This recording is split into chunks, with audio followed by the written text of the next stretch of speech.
Now we are moving on to the next side heading, namely consumer surplus. A famous economist, Alfred Marshall, was the one who introduced this term to economics. What is consumer surplus? It's a measure that the consumer gains due to the consumption of a commodity or services. In other words, it measures the benefit that the buyer receives for being a consumer in the market.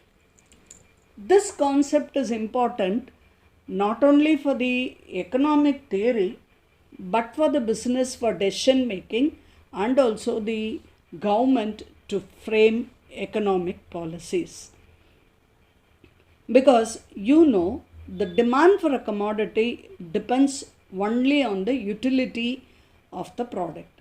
If a consumer gets more utility, he is ready to pay higher price. Like, say for example, the first day a movie, when he is a dire fan of the hero or the heroine and he wants to see, he is ready to give any value for the ticket than the market price, than the real value.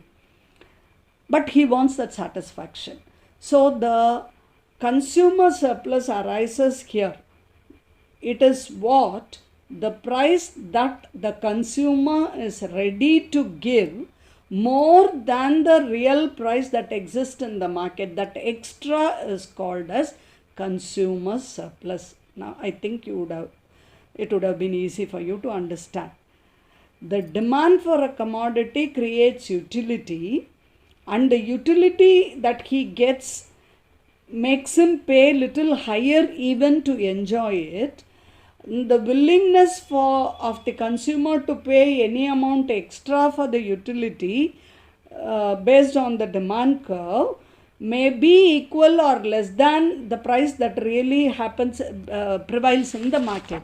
So the extra that he gives or ready to give than foregoing the product or than to actually he pays for it is called as consumer's surplus. Marshall defines it as excess of the price which a consumer would be willing to pay rather than go without a thing, or over that which he actually does pay. What a consumer is ready to pay minus what he actually pays. That is what is called as consumer's surplus. This concept has been derived only from the law of diminishing marginal utility. According to this theory or this law, the more we use, the less the marginal utility we get.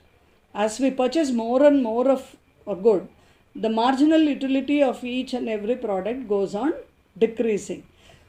At one point, the price given and the satisfaction when it is measured in money becomes equal. That's called as equilibrium. But after that, the consumer surplus starts decreasing or declining, and the marginal utility also goes declining. Now see the table number 7 in page number 2.55, which gives you the measurement of consumer surplus. Now the number of units which are used by the consumer is the first table. Second column gives you the marginal utility. Third is the price, and fourth one is the consumer surplus. Now we shall assume that every unit is of the same price, like rupees 20. When he starts using the first unit, he is happy to use it, so he is ready to pay even rupees 30. The actual price is 20. The amount that he is ready to pay for enjoying the happiness is 30. So the consumer surplus is 10 now. 30 minus 20.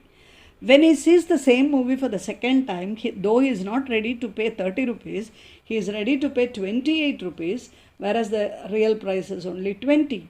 So again, there is a consumer surplus of 8 rupees. When he sees this for the fifth time, he is ready to pay 22 rupees even though the market value is 20. And so the consumer surplus is 2.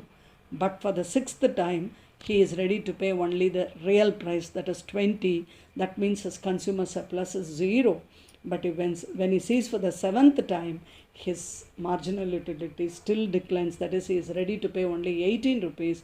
So then consumer surplus starts in negative. This is how the consumer surplus declines due to the operation of law of diminishing marginal utility. Now the total utility is something more. The total consumer surplus that he arrives at is more. Like add all the consumer surplus 10 plus 8 plus 6 plus 4 plus 2, that is something more. But individual consumer surplus alone is declining. Now it is this concept of consumer surplus, it is closely related to the demand curve of a product, because demand curve is only the willingness to pay. So we can use the same demand curve to measure the consumer surplus also.